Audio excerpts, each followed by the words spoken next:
Well, hello, everybody. It's David Leese here, your proud host of Leaders on the Frontier live today on February the 27th, 2025. Sometimes time flies, and I tell you, what do you think? Is this year going by quickly? Well, there seems to be an awful lot going on, and I am delighted to see everybody climbing on board this week. Every Thursday, we have this live on Leaders on the Frontier, and we so much appreciate your participation as an audience. It's amazing the um, the myriad of questions that we get from you as an audience. So we're delighted to see you. And this is such an important topic today as we talk about marriage and its significance, not only to the individuals involved, the parties who say "I do," but also the significance of marriage to our society as an institution. So we're going to get into that in a moment. So let's think about that area of public policy. It's a very important one to our society, really to everybody, including our children, including to our larger society. And there's some very interesting research. So we're going to talk about with the co-authors of, I think, a very important book, I Do, Why Marriage Still Matters. So today there's an awful lot going on in 2025. It's a kind of a dynamic carryover from 2024.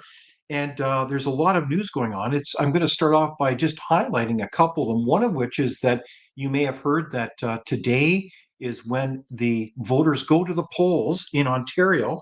It's a very interesting election. It was a snap election called by, of course, the premier of that great province, Doug Ford, and he felt like he was seeking a mandate to deal with a new U.S. administration, as there's still the remaining threats and challenges of economic tariffs on products coming from Canada. So he thought he'd call a snap election. If he's reelected, I believe he'll have a third term, which is obviously pretty significant. It is interesting. He's been criticized a little bit, saying, is the election really necessary? Because these elections don't come cheap. I believe it's going to cost some $189 million to hold the election. So, what do you think about the Ontario election? Is Doug Ford going to get another majority government? So, we'll wait and see. It's also interesting that we have, during this challenging time of national discussions and challenges from a new U.S. administration, the threat of tariffs, I believe that's been deferred now till April the 2nd, if memory serves me correctly. We have a prorogued parliament, a parliament on pause, so to speak, as the incumbent Liberal Party has a leadership campaign. And of course, we'll hear about who the new Liberal leader is shortly as they've had their public debates. Have you been watching them? I'm curious. Have you been seeing that? It's interesting. In the meanwhile, the Prime Minister is busy with appointments. We know that Justin Trudeau has made some 104 federal appointments since announcing his resignation on January the 6th. So that's as reported by Blacklock's reporter. In other news, we have the consumer confidence in Canada falls. That's, of course, a kind of a broad range of data to show in terms of how Canadians are feeling about the economy. And the data came in for February saying that it's down 12 points at 52.6 in February, and that was done by the Conference Board of Canada. So you may want to look at that. In the meantime, US President Donald Trump is saying we need to get on with building pipelines with Canada, including the famous Keystone XL pipeline. And it's interestingly, the company's response, as you may have seen, was that we have moved on. So I guess that's part of the challenge is when you cancel a lot of projects, the proponents or companies that want to build them kind of divert their attention to other things. So that's one of the challenges that we face is we need to get on with, well, building our incredible energy economy in Canada, oil and gas. So that brings us to today, pardon me, where we are going to be talking about marriage. And I would like to recommend a book. It's called I Do, Why Marriage Still Matters. And it's a very thoughtful book. It's done by two co authors. And they're here to join us as special guests, Peter John Mitchell and Andrea Mrozek. And a warm welcome to you, Peter John and Andrea. Delighted to have you here today. Yeah, thank you for having us on. Yeah. Well, Andrea and Peter John, I want to congratulate you on this book. I know you're researchers and leaders at the Cardis Institute, a fine kind of a think tank, more on areas related to social policy. Maybe, perhaps I could turn to you, Peter John. What is the Cardis Institute? Can you tell us briefly about what you do there? Yeah, Cardis is a nonpartisan think tank, and I think you kind of hit on there. The thing that I think distinguishes Cardis is that we're interested in social institutions, those spaces between the individual and the state. So many of our research programs, family being one of them, focus on that, whether that's education and educational pluralism and choice, or looking at economics and work, but from the perspective of what's good for people and for their well-being. We have a health program that looks at end-of-life care. And we have a program that looks at faith communities and the role of sort of that sector in society. So we're focused on the public good and what these social institutions sort of bring to the table, as it were. And we think these institutions are worth preserving, worth talking about, and that's where our focus is. Very good. Well, I certainly did appreciate your book. I thought it was very thoughtful, answering the question, why does marriage matter today? So I want to turn to you, Andrea, and ask you, why did you and Peter John write this book? Aren't there lots of books about marriage? Why do we need another one? Yeah, that's a very good question. Well, thanks for having us today here to talk about it, by the way. I think over years working on marriage and family policy, I realized I was learning things that couldn't be neatly encapsulated into a research article. I have, in fact, over 2 decades in this area, changed my views of marriage and have begun really, thinking a bit about marriage anew. And so we wanted to draw our fellow Canadians into thinking about that with us, asking the questions about marriage and family that may be uncomfortable. We wanted to provide some light and take away the heat. I firmly believe that when you can talk about issues, you can think about them better. And so we wanted to create some freedom of speech around marriage and, just basically shed light on the ways in which marriage contributes, not just to us and our marriages, but to our communities, and what the research shows about that. So that's the starting point. I mean, there are other reasons why we took on the book, and I'm sure Peter John has his own, but I really wanted to leave a legacy for my daughter and nieces to share a bit about what I had learned around marriage as I spent time in this public policy world. Oh, that's excellent. So it's interesting. I know that in conversation, in other contexts, Peter John, you've alluded to the idea that we need more discussion about marriage in Canada. What did you mean by that? Yeah, I think that marriage is important for, as we said, not just for individuals, but also for a wider society. And there's, I think, part of that is the advantages for men, women, and children that come with marriage and how that impacts society. And the reason I think we need to be talking about it more in Canada is that we're not really having a discussion about family structure issues, especially when it comes to big topics like many of the social issues that we face, whether it's something like homelessness or other social challenges. Family structure does matter. When we look sort of south of the border, we see conversations about family structure, marriage in particular, and we've seen a number of books come out in the US looking at some of the data there, but we just don't seem to have that conversation here in Canada. We're hoping that our book, our concise little book, is an invitation to start having those conversations. Okay, so Andrea, and feel free to jump in here. Why do you think we don't talk about marriage a lot in Canada? Are we shy Canadians? Do we take marriage for granted, or are we avoiding, like, are there edges to the topic of marriage that are, I don't know, somehow controversial? What do you think? Well, I've been saying I don't really think you want to be taking on this topic at your Thanksgiving and Christmas dinners, hammering home on marriage and is it an institution or a soulmate model. So there's sensitivity around the issue. rightly so, in our private circumstances, in our private relationships. But that sensitivity gets wrongly applied to some of the public policy issues that Peter John just mentioned. So we have increasing rates of social isolation, loneliness, homelessness, lack of community. We have income inequality discussions all the time.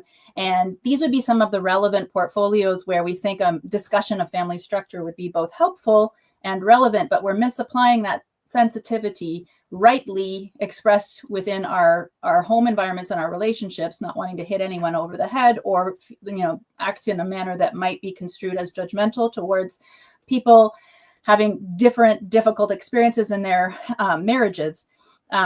We want to be sensitive to that, while at the same time saying it's appropriate to bring up family structure in various public policy discussions. And those two realms are different, and we should act differently in those two realms.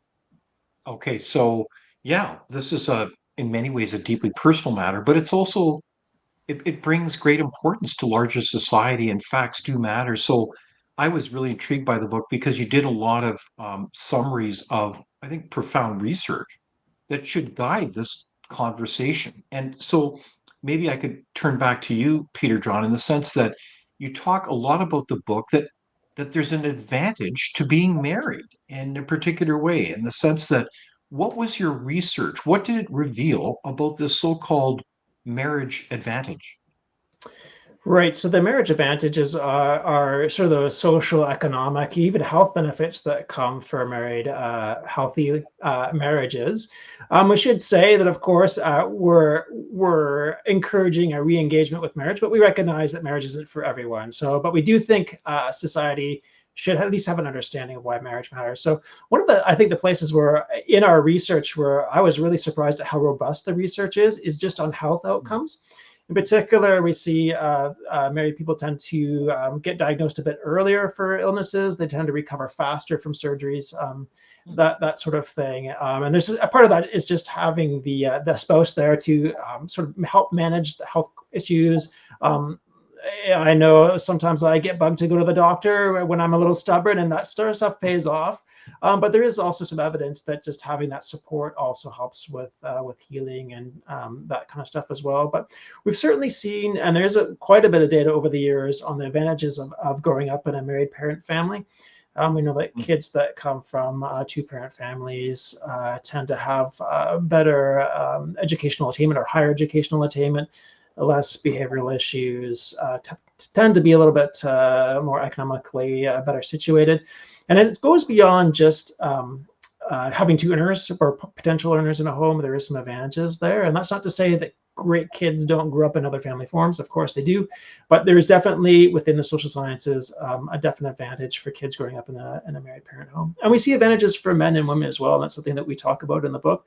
For men in particular, married men tend to have higher income. They tend to be a little more productive. And we see that even similarly skilled men, but with different sort of marital statuses, we tend to see that. And there's just something about for men when they get married or have a family, it's sort of cliche to say that they settle down, but it does sort of focus energies and does sort of focus attention. And that doesn't mean it's the role of women to somehow subtleize or civilize men, but this is something that does happen and does focus us. And there is a sociologist in the U.S., David Popenow, that says there's few social institutions that really kind of focus the energies of men, perhaps outside of like the military or maybe religion. Marriage is one of those institutions that does that. So definitely, I would say, David, like in the social sciences, we do see marked advantages that come with healthy marriage. Okay, so in summary, there's a lot of advantages to being married. I mean that's a pretty powerful summary, Peter John. Like economic and mental health. It's really quite amazing, and certainly the benefits, the stability, the consistency in a loving environment to raise. What are they again? Oh yeah, children. So children really matter here. So but I will tell you, it's interesting on a kind of an interesting anecdote. I remember taking a course in university a few years ago, and it was interesting. It was focused a lot on different theories of family. And one of the critiques was that, and I'm going to turn to you, Andrea, is the critique was, well, marriage is really kind of oppressive to women. Mm-hmm. There's a kind of I don't mean to sound simplistic here because I know that there's so many different variations of feminist theory today. But the Mm-hmm. basic theory was that no, marriage is like a darn prison when it comes to women, and by golly, it's oppressive. And we kind of hear this sometimes in broader society. I think a lot of people celebrate marriage, but there's some that don't. How do you respond to that kind of critique of marriage? Mm-hmm. And there really isn't a way to talk about feminism without an adjective in front of it at this point. So I speak of, Mhm. in the book, we talk about dominant feminism emerging from the academy. Largely in universities, you will have the disposition toward marriage is incredibly hostile. And we would be wrong if we thought that hadn't filtered into popular consciousness. It totally has. And the words they use are incredibly strong too. That it imprisons women, it kills women. It's not just a constraint. Oh. And that language was powerfully present in much of the dominant feminism in the academy, and is still the same. It's still present today. So I think the response is that a lot of those conversations are completely one-sided. Marriage may constrain women. It's actually an institution that constrains. And in the feminist dialogue on this, we've lost sight of the fact that it constrains men too. And that is actually part of what marriage does. But ultimately, I think my biggest critique of feminism on this is they offer nothing to replace marriage. And most feminists are not universally against women having relationship with men, and children are often the result. And so we have no other institution that they present, or no other idea that they present that works to care for women in the vulnerable time of having children. We don't have something that draws men into family life the way that marriage it does. The research shows that it does do that. And we have children, of course. What's that thing called? You said, oh, children, right? Like, we have kids that are the result of male-female relationships and always will be, and we need to have some way to care for them. And the other part is most women, whatever label they use for themselves and whatever form of feminism or not that they hold, most women do desire this type of lasting relationship and do desire to have children. And indeed, Cardis has done work in other areas on fertility where we learn that half of Canadian women wish to have more children than they currently have. So the family institution, it could be the worst institution out there, except for all the others. And also feminists offer nothing in return. They have nothing to offer in this area. Isn't that interesting? So there you have it.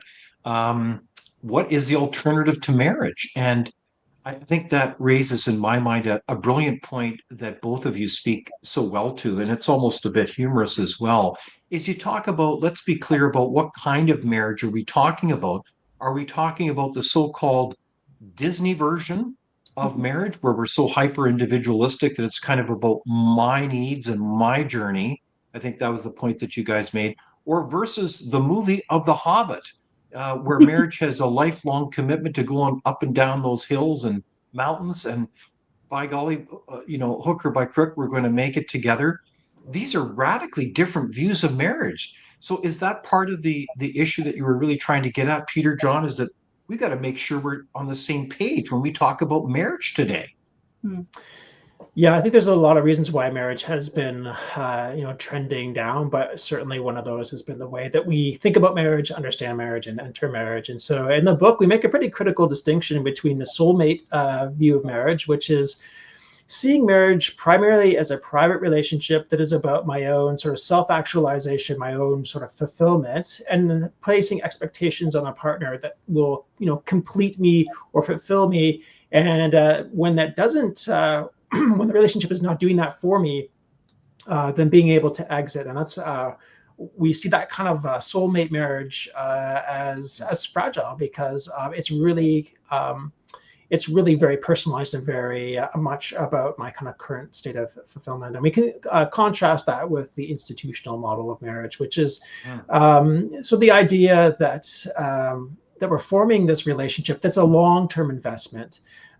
Institutions and social institutions are all these bundles norms, of sort of rights and obligations, and we do when we enter a marriage, kind of self-limit certain behaviors for the good of the unit, and we're kind of building something together. So we're kind of fond of the definition that Brad Wilcox, a sociologist in the U.S., uses, where he says that it's sort of this bundle of economic cooperation, sex, parenthood, emotional intimacy, and this lifelong permanent commitment, permanent relationship. So I think culturally we've probably shifted too much into soulmate and not enough of the institutional understanding of marriage.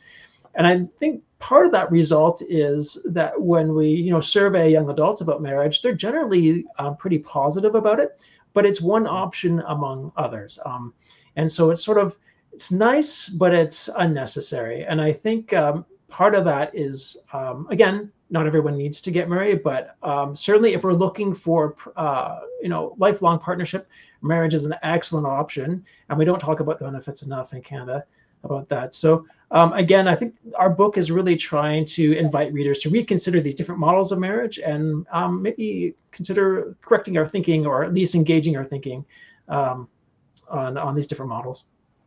Well, excellent. And again, bravo. I really enjoyed the book. I'm talking with the co-authors of a very important book. It says, I Do, Why Marriage Still Matters. I'm talking with the co-authors, Andrea Mrozek and Peter John Mitchell. They're with the Cardis Institute. They're esteemed authors and researchers there. And it's a brilliant book because it answers the book, Why Marriage Still Matters, based on research and I think some timeless wisdom. So on that note, I guess the question is this.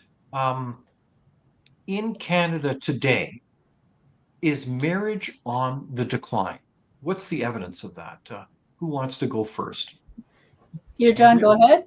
Yeah, so certainly if we look statistically, we can see that over the last number of decades, the portion of married parent families or married families has been on the decline. Yet it still remains the dominant family form, but we have certainly seen a change in marriage. And there's probably a number of reasons why that's happened, but one of the things that's really caught our interest in particular is delayed marriage, and just how long it's taking for young adults to enter into marriage and family life. And as I have to credit, as Andrea often says, for many people, delayed marriage means marriage deferred altogether. And so we know that when we get to family life later, it can also have issues for starting a family and fertility and that sort of thing as well. So I think we certainly see from that aspect lower marriage rates, getting into marriage, taking a longer to kind of find marriage partners and get into marriage and to start families. And certainly we're seeing more young adults in their sort of late 20s, early 30s living unpartnered altogether. That's been on the rise. So I think that's kind of what we've been seeing. People often think about divorce and often say, well, 50% of marriages end in divorce. Isn't that part of it as well? And it's certainly true. Divorce is certainly an issue, although we have seen that divorce rates have been going down in North America, including in Canada as well, which is surprising to some people. And I'd like to say it's kind of a situation where I think less divorce is probably better, and it is kind of a 2 cheers out of 3 cheers kind of scenario. And that part of the reason why divorce rates have gone down is that fewer people are getting married, and that does specifically affect divorce rates. We also know that as people get married later, the portion of Canadians that are married tend to be a bit older as well, and older Canadians are less prone to divorce. So the longer that you're married, your risk of divorce goes down. Overall, good news story, but also it is a little bit of a story of the decline of marriage statistically as well. Interesting. So just a footnote then. So there's some good news here. Marriage rates are declining in Canada. So what really are they? When people anecdotally throw out the number of 50%, I think that's something that you clarified in the book, is actually it's not that high. It's lower than that. Is that correct? Yeah, so there's different ways to measure divorce rate, but the 50% sort of number that we hear is kind of a projection based on demographics and a number of effects. So it's what's the likelihood of somebody getting married today to still be married in 30 years is usually the marker. So typically we've heard 50%. I'm not sure that's ever been 50% in Canada divorce rate. It has been in the US. We probably got close to that, but currently before the pandemic, 2019, it was around 34%. So that's quite drastically lower than the 50% that we've been kind of hearing or been popularized in popular culture. It's so-called no-fault divorce systems, where basically you can get married, but you can easily get divorced. You could just say, well, I woke up this morning, it doesn't, marriage just doesn't sit with me well anymore. See you later. It's pretty easy to divorce. So has that been no-fault divorce? Has that really been a positive development on the scene in terms of enabling or undermining marriage? Yeah, we're a little bit wary of being accused of everything being better before and it's terrible now. The Yeah. introduction of no-fault divorce certainly met a problem of its day. Then Governor Ronald Reagan introduced it in California, and it spread very, very quickly across the continent. But I understand that Ronald Reagan was open to the introduction of no-fault divorce, something he subsequently regretted because his first marriage ended and his wife had needed to accuse him wrongly of something he hadn't done in order to get out of the marriage, aka they needed to find fault for that marriage to end. So one can see how in that cultural climate, no-fault divorce may have appeared as something reasonable. How it's ended up being used or its effect on the way we approach marriage in the aggregate has basically opened us up to a situation where people are getting out of marriage easily and more quickly, and the longevity principle of marriage is now challenged. So that takes the till death do us part aspect of marriage out of the equation. Some scholars and marriage researchers call no-fault divorce unilateral marriage, unilateral divorce, because it often comes as a surprise to one party in the marriage that the other party would like to get a divorce. And you can, of course, act unilaterally. It takes two to get married. It takes one person to get out of the marriage at this point. So it's certainly not easy. These questions aren't easy. Today's culture, though, has, we think, skewed a bit too much in the direction of no-fault divorce as a norm, unilateral divorce as a norm, surprise divorces as a norm. And those can be really tough on the other party, but also on the children who also view it as a out of the blue and aren't aware of any problems in their parents' marriage at all. Yeah, no, that makes sense. So, can either one of you speak about the importance of marriage for children and how that in itself is a good thing in terms of nurturing, well, happier, healthier Canadians, citizens? Yeah, ultimately, I think it comes down to some stability for the kids involved. And I wanted to point to Candace speaking at the end of the book. We have two responses to what we wrote. One of those respondents spoke about the surprise divorce that she experienced at age 10 of her parents. But I also saw you, Peter John, wanted to jump in. So sorry if I cut you off. No, thanks for that. Yeah. Again, I think that stability factor is important, and it's important to mention that marriage still remains the most stable family form, and I think that stability is good for kids. And one of the purposes of marriage is really to, throughout history, is really to keep men and women together to raise the kids that they have produced. And there's again, in the book, we outline some of the advantages for children growing up in that stable environment and having both parents. Certainly, there's the economic advantages that we've talked about, but also the advantages for education, less apt towards risk behavior. And I should mention that it's interesting that we see in the data that even among lower income families, where there's two parents, those kids still retain those benefits. So it does sort of, even despite sort of economic challenges, it's helpful. There has been some research as well in the US that shown in communities, even communities perhaps that are lower income, but where there's a higher level of two-parent families, all the kids in that kind of community tend to benefit. So even just having sort of those models are having that kind of general stability in a neighborhood does seem to have some sort of effect for for kids in the neighborhood. So that's interesting and intriguing research. Yeah, and I was struck by that research as well, that within a neighborhood, the number of people married has a kind of maybe it's not the best word, but a kind of a virus effect on everybody else's behavior. It's leadership by example. So I thought that was a very powerful insight. So these traditions of marriage matter as it communicates the kind of importance we signal to people about these important relationships. So I thought that was very interesting insights. Now, I'm talking with the co-authors, Peter John Mitchell and Andrea Mrozek, of their book here, and we certainly welcome people's questions here. Um, what I also found very interesting about your book was the insights into, well, gosh, there's so many issues here, but one of them was the whole issue of fertility rates. Um, this is a very serious issue for so many countries. It's almost like a worldwide phenomenon. In fact, I can't even think statistically of an exception now. Even India has massive declines in birth rates, and so what is going on here? What's the relationship between marriage and fertility rates? Because we if we're going to continue, we need, of course, 2.1 births, and we're not even close to that in this country. What is our birth rate here in Canada, and what is the relationship to marriage?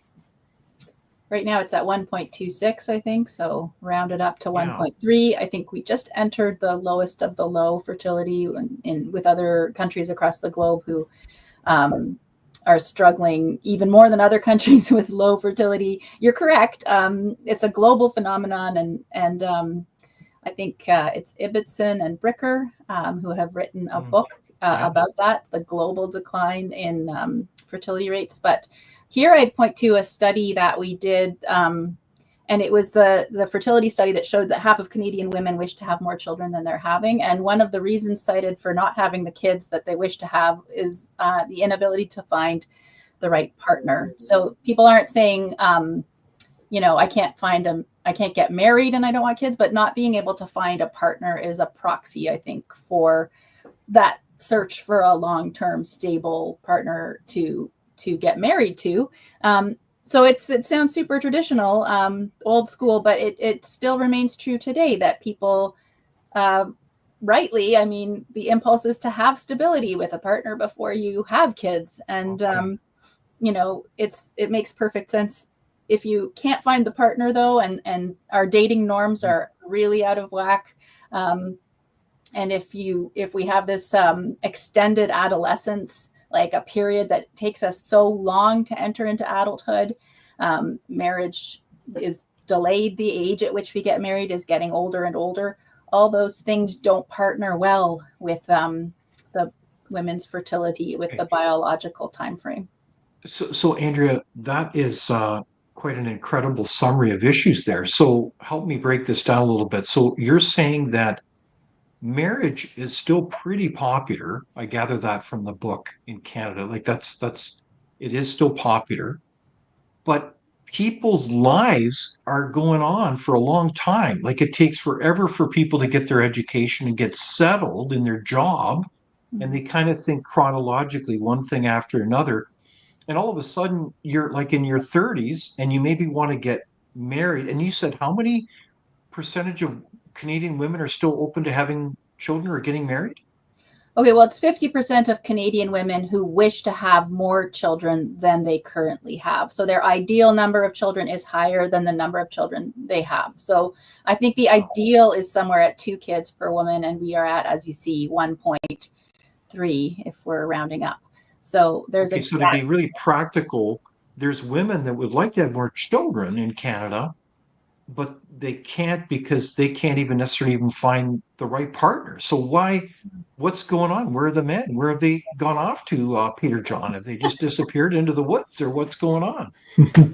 So I think there's a couple of things going on, and part of it is something that you've hinted at earlier, which is sort of our life course progression, and certainly the traditional markers of adulthood are being obtained later, and not necessarily in the same order as it used to be. And part of that is we've seen a shift in marriage from being sort of this foundational relationship. So in my parents' generation, get married maybe earlier, build the career, eventually purchase a home, perhaps have children.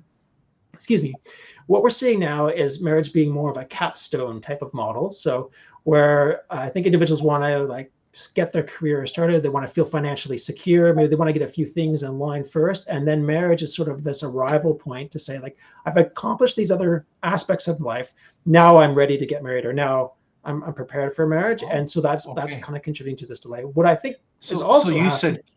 you said capstone, like as in like a capstone project, like a kind of an icing on a cake. This is like my big thing. I'll just get all Yes, these stuff in absolutely. order and then I'll get married. Okay. Yes, so sociologists call this the capstone version versus the Interesting. foundational stone version. So, if those types of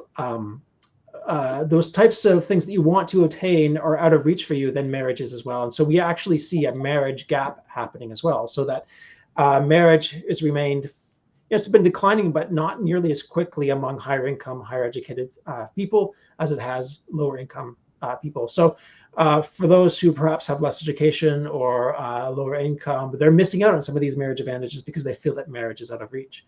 I think at the same time, I don't think it's any secret that we're seeing a bit of a crisis among men, or in some way, and this has been noted, I think, in the U.S. and Canada. But Nick Eberstadt in the U.S. has done some good work and just looking at sort of prime age working men, able-bodied men who are not in the workforce.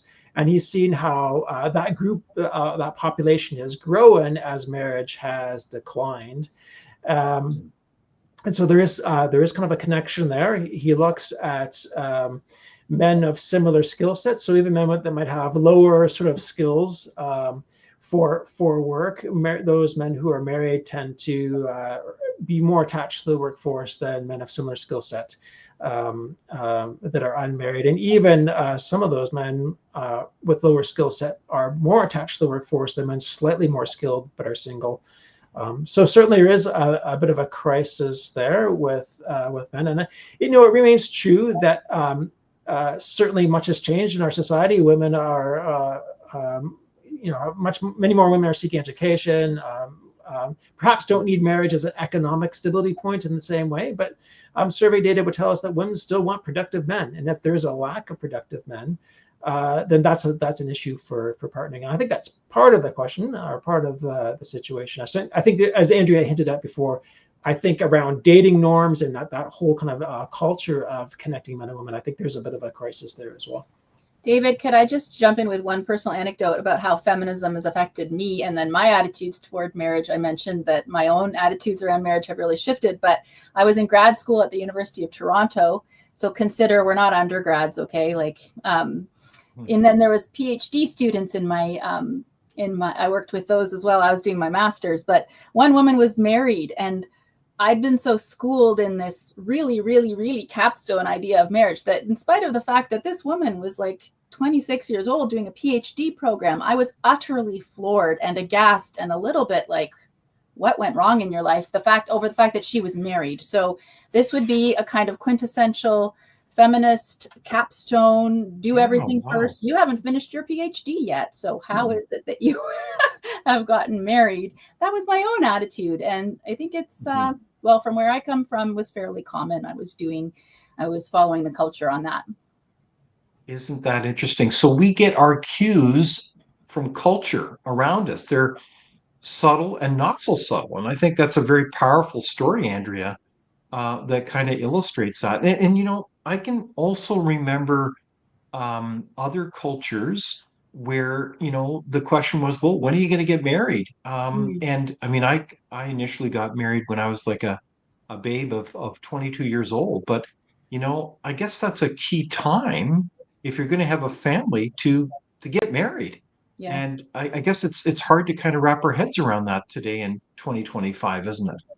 It depends who you're talking to. I experienced this extremely delayed model of marriage coming from Toronto, as I do. I only got married really, really late myself. I squeaked it in under the wire and managed to have one daughter. I'm really grateful. But when you talk to different audiences, and you mentioned that like the culture really encourages shopping around, treating the search for a partner in much the same way as you might like travel experiences. Like you really wouldn't want to settle down too soon. So I got one end of that extreme insofar as too much shopping around, too much waiting.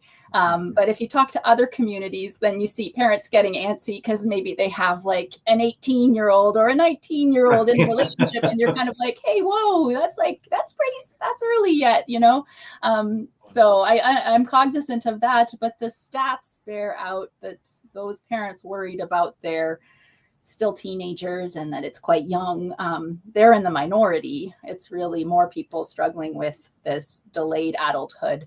And coming around to the responsibilities and the joys of family life really, really quite late in the context of our human history. I think too, one of the things that we for our kids, we often think about like, what's the educational path? What is the trajectory towards career? How are you going to get there? We don't necessarily have those same conversations about, well, what does the future of family life look for you, and how do you get there from here? That's not something that we are quite as pressing on. And so I think you're right. Like, I think our norms around marriage, those things gets transmitted both through, I think, conversation, but also through modeling. And I think if we're going to recapture a healthy marriage culture, then we need to be seeing marriages as they are, as messy as they are, as difficult as they can sometimes be. But I think we need to kind of see those models to kind of communicate. So not just kind of teaching, but also kind of the catching of this idea of marriage and what it really entails. Exactly. Yeah, no, it's a fascinating discussion as we kind of go through the different layers and variables as to how we both see marriage, but how marriage either, frankly, is on a decline or flourishes. And it's amazing. One of the great quotes that you had in the book relate to the famous Nobel laureate in economics, James Heckman, who said, "Nobody wants to talk about the family, and the family's the whole story." And it's the whole story about a lot of social and economic issues. He said it's the whole story. So, what does he really mean by that? I mean, you guys powerfully make the point that this matters to everybody. So, what is that Nobel laureate getting at here? Yeah. Well, Heckman gets quoted in support of everyone's cause, and we enjoyed using him here. It's Nobel laureate, and sometimes his language is a little bit vague, but that's a definitive quote. I attest to hearing it straight from him. And it was in the context, I think, of, alleviating some of the distresses of poverty and isolation, and how policies that address children, for example, without addressing the parents they're not effective. They're never going to be as effective. And I think that's at least part of what he was getting at, that children are situated, rightly so, in their homes, and the policies that we suggest to help in various situations need to also address the home life. The home environment is always going to be there. At the end of the greatest childcare program in the world, or the greatest school day in the world, children still go home to their parents. I think that's what he was getting at. But I don't know. Yeah. If you have anything to add on that, Peter John?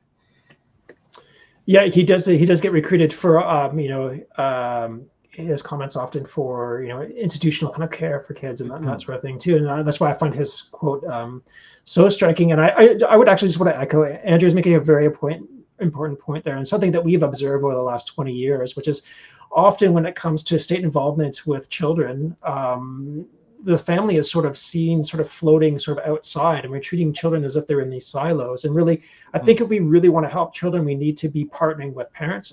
These institutions need to be partnering with parents, whether it's the school. I think we've seen some positive models, even in medicine, working with parents as equal partners in treatment plans and executing treatment plans for children. And I'd love to see that model embraced more widely in public policy, and we need to really understand this is the environment where kids are. This is the first community. Is where we learn to live with each other, is in family. And unfortunately, I think sometimes when the state gets involved in the lives of children, it's often in a crisis point. It's often at the very low, and so it's sort of kind of creates this understanding that like families may be suspicious, maybe even a problem, rather than, and then we base our whole public policy sort of on this notion, right? Where I think we look, if we can look a little more, and there are some people doing good work on family strengths. What are the strengths that family brings? And there's no perfect family. So what strengths do families bring, and how do we partner with parents and those strengths to help children? And I think that's what Heckman's getting at there. We haven't really efficiently studied what the advantages, all the advantages that come with supporting families. And he's done some interesting work in terms of the ways that programs can work with families to help kids. Right on. Betty Wright, what in our audience says, I have been married for 63 years. We had no children for health reasons. We certainly had our ups and downs through the years, but strong enough to go through the good and bad together. Congratulations, Betty, and thank you for that comment. And isn't that, dare I say, romantic that Betty Wright and her husband have been able to carry on that long and to be congratulated.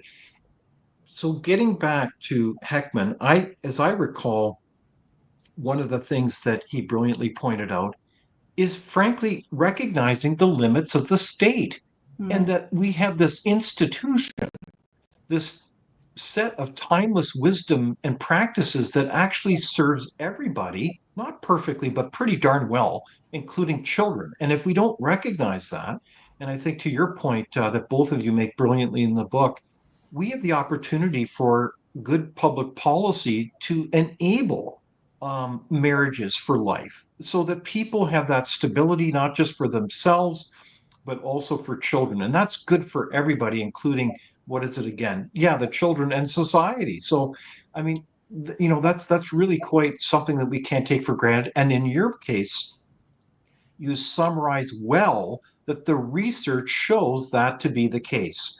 And so I think that's why your book matters. So, yeah, so it's pretty exciting stuff. And then I think the other point that you brought up in the book is a kind of a nuanced point that this matters to a healthy democratic society, that marriage as an institution matters to our democracy. So, Peter, John, and Andrea, could you tell us more about what you meant by that?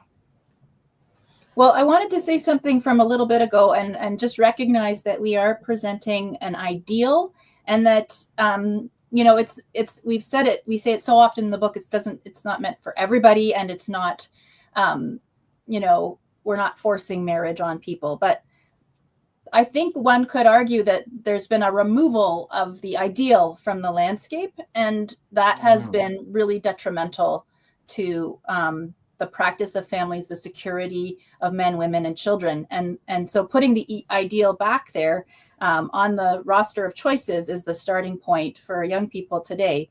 And so as we've witnessed marriage rates declining and families, like the dissolution of families, many people will say the state should not be involved in marriage at all. And I'm sensitive to that view. I love my libertarian friends, but the state is always involved in family dissolution. And I have personal situations abounding in my private life of divorces that were intended to be perfectly amicable that end up in the courts. And then you get all of the adjudication of these very sensitive issues of where kids are going, where property goes. So the state is involved at the end, and we're seeing an increased state involvement because of increased family breakdown. So placing, it can sound, traditional or idealistic. I believe in having the ideal there to aspire to, even when we fail. And yes, it is a question of stability around governments and government size. Because when families are not able to care for themselves, we have an obligation to attempt to help. And we do try to help. And it costs a lot of money. It's generally not as efficient and it certainly isn't as effective. But we still ought to try. But the first sort of barrier, the first protective thing is to help those families do the job themselves. Right on. What do you think, Peter, John?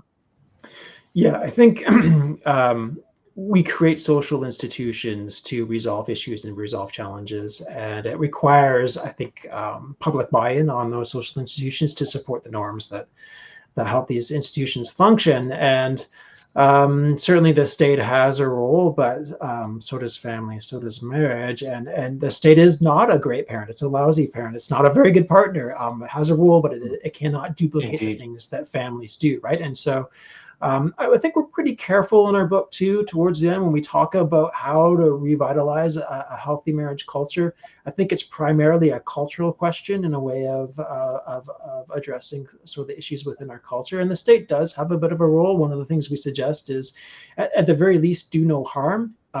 Sometimes in our benefit programs or our tax programs, there are penalties for people who are moving from single status into marital status, clawback on benefits, that sort of thing that can prevent people from marrying. I know somebody actually in my own life who delayed getting married for about 10 years because the clawback on a disability benefit was No going to be kidding. so severe. Yeah. So these things do matter, and often they're not by design. It's sort of an oversight, but I think the first step might be looking for some of these marriage penalties in policies, and when we're creating new policies, ensuring that we're not creating these kinds of situations that might be a deterrent for people who want to get married. Yeah, Yes, no, indeed. That's quite an example where, from a tax point of view, it's kind of an interest not to get married. Is that kind of the math on that? Yes, essentially, being less well off, combining two people in the household, and many of our tax system is kind of funny that way, and that for certain things we tax people as individuals, but then for certain benefits we look at family income, and so this does create sort of interesting situations in which there's some benefits to being married, and then sometimes for some people, depending on income and dynamics, it's actually a bit of a barrier. Yeah. Andrea? Oh, well, I was just going to say, some enterprising think tank that looks at social policy should examine the detailed intricacies of marriage penalties and root them out and then present. And the other thing I was going to say is gender-based analysis, GBA, took hold in our houses of government across the country and federally. I don't know if it was 20 years ago or so, but I think a family-based analysis is what's called for today, and something that ensures that the family unit is thriving and is supportive of each other and present. Oh. Something different than gender-based analysis, which tends to be distorted into being essentially caring about what happens to women and not men. That's like one of the outcomes one could argue has happened from gender-based analysis. So another thing I think is important for listeners. Well, wait a sec here. Let's don't bury that headline, Andrea. That is a very interesting set of points that you just mentioned. You're saying that in the bowels of government, we should be looking at public policy not just through kind of a gender lens, but also with a view that treats genders equally, men and women. Is that what you're saying? But also enables and empowers stronger families. Is that what you're getting at? Yeah, I'm no expert on gender-based analysis, but the impulse for it is essentially a feminist one. As I understand it, could be corrected, and that feminist impulse has been largely concerned for the well-being of women in public policy, and that doesn't reflect the ways in which we function as a society. We work together, we have brothers, we have fathers, and I think that like something that is more inclusive. All together, aren't we? But the feminist lens doesn't see it that way necessarily, right? Well, and there are people other than myself would be better positioned to speak to the ways in which feminist lens has skewed like the outcomes of policy. But as we sit, like something like family taxation still remains controversial in Canada, even though it's been taken up in European countries and the United States. You know, when I file my taxes, I'm very much working with my husband, and the budget is done as a family. I think that policy is better. It's more effective when it reflects what people are actually doing instead of trying to engineer us into a particular viewpoint. So the criticism of family taxation is largely a feminist criticism that women will not receive the benefits they deserve or will be penalized in a family taxation model. And I'm saying if you're married and you do your budget with your family all together, you know, people don't view their husband, married women don't view their husbands in opposition. You're working with your husband generally, and policy should reflect that. I think you're really onto something. It sounds like a part two book here. It's interesting as well because I mean, certainly we've all, many of us have read the great Thomas Sowell, um, as he talks about social policy. Certainly in the case of the United States and the introduction of the so-called Great Society, with the initiatives under Lyndon Johnson, and really kind of the destruction of different family units, particularly the Black family unit, where there's a higher incidence of marriage. And then it's almost like there was an incentive vis-a-vis the tax system for single women to, in effect, marry the state instead of a husband. And I know I'm simplifying it, but this can have huge impacts when people make rational decisions based on what kind of money they receive from the state. And that's Mhm. where you can have some very ham-fisted public policy that can really undermine the health of marriage. Am I being too obtuse here, or is that a fair kind of comment? Well, to return to something we talked about earlier, we should not hesitate or be scared of inserting family structure and marriage discussions where they do apply.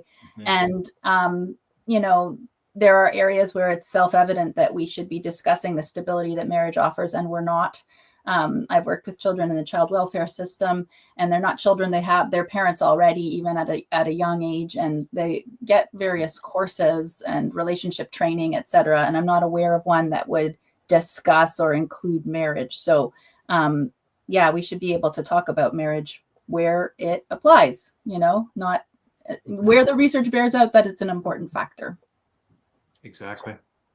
Okay, so we know that marriage does matter, that society has an interest in having, obviously, the nurturing of happy, healthy people, Canadians involved in our society in so many ways. And I guess one of the things that struck me profoundly was your whole statement earlier, Peter John, about the benefits of marriage on many fronts, including mental health. And one of the things that I think we've all come across is notions that a lot of mental health for children is founded on the foundational concept that you are unconditionally loved by your parents, ideally. And so, to me, one of the things that I find fascinating about your reflection on the characteristics of institutional marriage is that you have that special moment, that tradition where two people come together publicly and they say, we are going to do whatever it takes to love each other till the very end. And that we are flawed people, that we look at each other in the eye and say, you are flawed, we are flawed. But despite that, all those warts and all, we are going to love each other till the end. To me, the modeling of that kind of unconditional love, is that not profoundly important to our children? Yeah, absolutely. And again, I think if we're going to recapture a thriving marriage culture, and again, there's no golden age of marriage that we're trying to harken back to, but we're talking about creating a healthy marriage culture in 2025 and beyond. I think it does have to be modeled. It has to be seen, and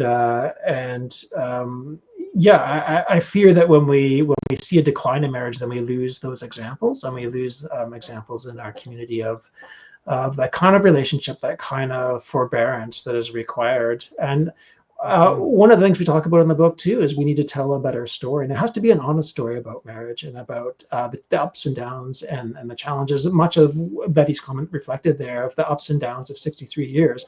That's the story we need to tell. That's the story right there Right that more on. people need to hear and need to see. And I think that's key to recapturing this healthy marriage culture. That sounds very good. So, as we wrap up our discussion here, and we certainly have had a far reaching one today about marriage and why it matters, was there any surprises that you came across as you were both working together to co author this wonderful book? Do you want to go first, Andrea, and then Peter John? Were there any surprises? I think that for me, the book is the result of evolution of thinking on my own part over 2 decades. And so Oh, um, it took me a long time to be comfortable with researching marriage, talking about marriage, and then culminating in this book where we hope to open the door for other people to talk about. So I wouldn't say per se that I'm super surprised by any of the outcomes that we present in the book. Um, you know, what I think, it's not a surprise, but what I like about the book is the ability to dive in different issues that are affecting marriage and ask questions about it. And that's what my hope is for anybody who picks up the book, and that they feel free to ask those questions and then dive into greater detail in the area that interests them more, be it the rise in cohabitation, delayed marriage, or the sexual revolution and feminism, or what is happening in Quebec. Like, there's just a little taster of each thing. So that wasn't surprising to me. But when you come to write a book out of sort of like evolution of thought after 20 years, then like I'm not sure that I wasn't expecting to be surprised. Were you surprised, Peter John? Yeah, I think because again, yeah, this book has been a long process of learning of our own, and some of the data is very familiar to us. Although it's sometimes, again, like as I said before, is some of the outcomes for health of like how robust some of those findings are I know I originally encountered that kind of research. I found that quite surprising. I think what I've enjoyed is like some of the conversations we've had coming out of this book, and just some of the perspectives that people are bringing, and the stories that come in. It, anytime that we do family policy or talk about marriage, it's natural to look through these issues through our own lens of our own experiences, and often those experiences can be painful, but there's also some beauty in those experiences as well. So I would say what I've really enjoyed is the conversations and the insights, and thinking through like, so what does this mean for the future, and what does it look for the future of our country, and can we re-engage in a conversation about marriage and its importance in society? And I'm glad that we're starting to have those conversations. We hope our book contributes to that, and again, like conversations like this one, I think are so vital. So thank you. Well, I have certainly, speaking of conversations, very much enjoyed our conversation today, Peter John and Andrea. And I want to thank you on behalf of all of us and our audience today for having a conversation about why marriage matters. It is a profound conversation, and important to everyone in our society. So, where can you buy this book, uh, Andrea and Peter John? Other From than, the is it just publisher. Amazon? It's Amazon, the publisher, or you get that information from cardus.ca, cardus.ca. Okay, so be sure to look at Cardus. They have a lot of great information. And be sure to like not only Cardus, but like this program. Pass it on. Keep the conversation going about important topics, including why marriage matters. So, on that note, I want to thank you both for joining us today in our audience. And we're so glad that you could join us for this important conversation. Thank you. Yeah, thanks. Thank you for watching Leaders on the Frontier. We're a nonpartisan think tank. We explore ideas, policy, and practical solutions that can make a difference in the lives of Canadians. We do not accept any government funding. We work for you. Thank you for supporting Frontier. Visit fcpp.org to give. While you're there, be sure to check out our latest articles and research. Without open discussion and debate, you're not thinking, nor are you free. Comment below. We'd love for you to join the conversation.